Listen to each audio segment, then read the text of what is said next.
आंधळी उपसा योजनेचे पाणी राणंद तलावाकडे झेपावले। ग्रॅव्हिटीने पहिल्यांदाच निघाले पाणी, ग्रामस्थांच्या आनंदाला उधाण।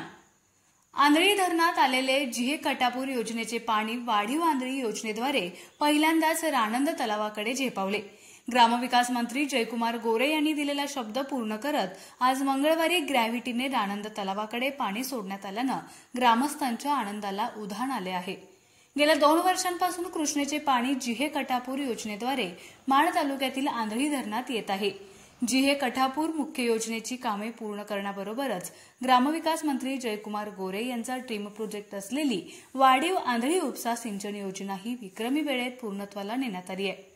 माण तालुक्याच्या उत्तर भागाला वरदान ठरणारी ही योजना लवकरात लवकर पूर्ण करण्यासाठी स्वतः मुख्यमंत्री देवेंद्र फडणवीस यांनीही लक्ष घातले होते। मंत्री जयकुमार गोरे यांनी विधानसभा निवडणुकीपूर्वी ही योजना पूर्णत्वाला नेण्याचा शब्द दिला होता। ऐन निवडणुकीच्या काही दिवस अगोदर काही अंशी योजना कार्यान्वित करण्यात आली होती। मंगळवारी नामदार गोरे यांच्या निर्देशानुसार आंधळी धरणातून ग्रॅव्हिटीने पाणी राणंद तलावाकडे सोडण्यात आले। बिदाल, दहिवडी, शेवरी मार्गे हे पाणी बुधवारी सायंकाळपर्यंत राणंद तलावात पोहोचणार आहे। त्यासाठी ग्रॅव्हिटी लाईनचे काम पूर्ण करण्यात आले आहे।